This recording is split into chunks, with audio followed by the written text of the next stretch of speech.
ঘুমের ঘোরে উঠিল কেঁদে নবীর বেটি ফাতেমা,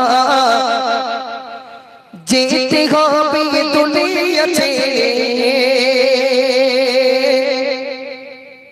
খবর দিল রব্বানা, খবর দিল রব্বানা।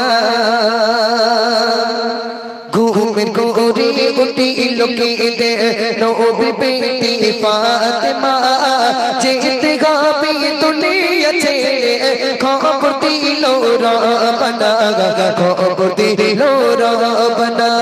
ঘুমের ঘোরে উঠিল কেঁদে নবীর বেটি ফাতেমা, যেতে হবে দুনিয়া ছেড়ে। খবর দিলেন রব্বানা, খবর দিলেন রব্বানা। স্বপ্ন যোগে হতাশ হয়ে উঠিল বিবি ফাতেমা, স্বামী বলে কি হয়েছে ও গো বিবি বলো না, ও গো বিবি বলো না। তুই মনকে যত্ন করে আগলে রেখো গো স্বামী, হর মাগরানো বেটা বেদনা বুঝতে দিও না তাদের তুমি, বুঝতে দিও না তাদের তুমি। তারপরে বল বিবি, তারপরে বল বিবি ও গো স্বামী শোনো না, আধার রাতে তপন করো কেউ যেন গো দেখ না, কেউ যেন গো দেখ না। মা ফাতেমা মারা যাবার আগে হযরতে আলীর হাত দুখানা ধরে বলছে, স্বামী গো আমার, আমি তো মারা যাব, আমার আব্বাজান মারা গিয়েছে 6 মাস হয়ে গেছে এবং আল্লাহ পাক আমার নিশানাও দিয়ে দিয়েছে, আমি তো মারা যাব, তাই আমার দুটো সন্তানকে আপনার কাছে রেখে গেলাম, পারলে আপনি আর একটা বিয়ে করতে পারেন, কিন্তু আমাকে আমার সন্তান দুটোকে যেন কষ্ট দেবেন না, আমার সন্তান দুটোকে কষ্ট দেবেন না। আর একটা ওসিয়াত, আমি যখন মারা যাব আমার দাফন কাফনের ব্যবস্থাটা, কে বলছে? আম্মাজান ফাতেমা বলছে, দাফন কাফনের ব্যবস্থাটা রাতের অন্ধকারে করবে এবং আমার এই দাফন মানে যখন জানাজা হবে ওখানে কোনো আলোর ব্যবস্থা করবেন না, আর কাউকে খবর দেওয়ারও দরকার নেই। তিনি কতটা পর্দা করেছেন। কেন বলেছে? যে মা ফাতেমা মোটা ছিল না হালকা ছিল, লম্বা ছিল না খাটো ছিল, পৃথিবীর যেন কোনো মানুষ না দেখতে পায়, এই জন্য রাতের অন্ধকারে তার জানাজাটা করতে বলেছে এবং কাউকে খবর দিতে বারণ করেছে। এতটাই তিনি পর্দা করেছেন। তিনি শুধু নবীর বেটি বলে, নবীর বেটি ফাতেমা বলে জান্নাতের সরদারিনী হয়নি। আর আমাদের ঘরের ফাতেমার নাম রেখেছে ফাতেমা, নাম রেখেছে খাদিজা, নাম রেখেছে মরিয়াম, ভালো ভালো নাম। এরা সব থেকে বদমাইশ। হ্যাঁ, ঠোঁটে কায়দাকে নুবুস্টুক মেখে আর চুলগুলো ওড়াতি ওড়াতি যাচ্ছে। আবার যদি একটা বিয়ের দাউ দেয় বাপ, নুবুস্টুক নাকে মাখে কি চোখি মাখে জায়গা পায় না খুঁজে। আর বলতেছে রাত্রি বিয়ে হচ্ছে ওগা মরণ ধরে, দিনের বেলা করবে, একটু চুল টুল শ্যাম্পু মেরিয়ে যাবো, ওড়বে কি সুন্দর ভাল লাগবে, কত ছেলেরা দেখবে, একটু ফোন নাম্বার দেবে নেবো, বুঝতে পারো নি? হ্যাঁ, তাহলেই ভাল লাগবে। মরণ ধরে রাত্রি বেদেশ কেন, তো আবার বাঁশতলায়। হ্যাঁ, মা ফাতেমাকে দেখি শিক্ষা নেন। এমনি তো আমরা যা লোক, আমার কবরে ব্যাটম সব মানে ফেলবে না, আর উই দিয়ে চালাবে, বললে না?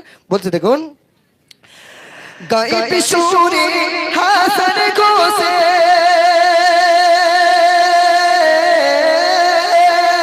গায়েব সুরে হাসান গোসে শুনে মায়ের কথা, আছড় পড়ে সামনেতে মা ঘরানো বেদনা, মা ঘরানো বেদনা।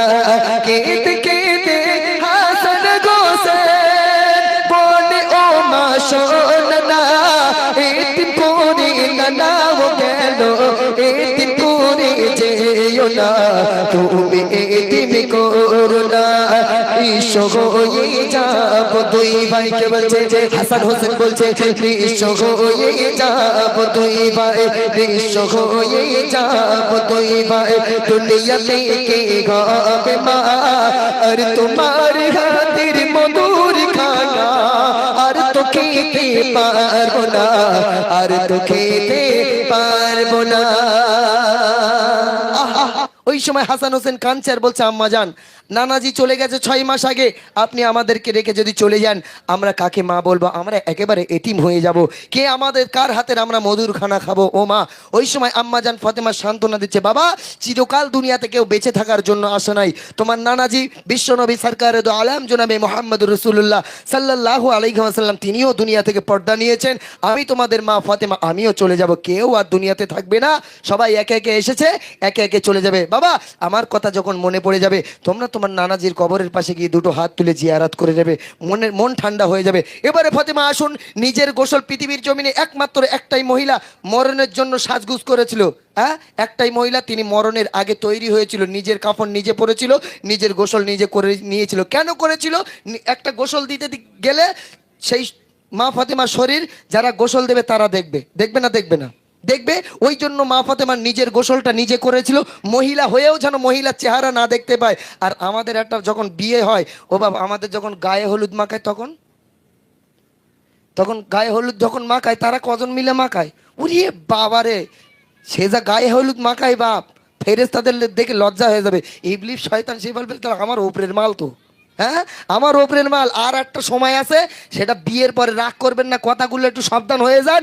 বিয়ে যখন হয়, ওই বউ যখন বিয়ে শাদী হয়ে যায়, আর ভাবি আর নন্দাই ওই যে কাদামাটি না রং খেলা বলে, কি বলে এদিকে? কাদামাটি বলে তো, হ্যাঁ, বাসি গোসল। কি সর্বনাশ!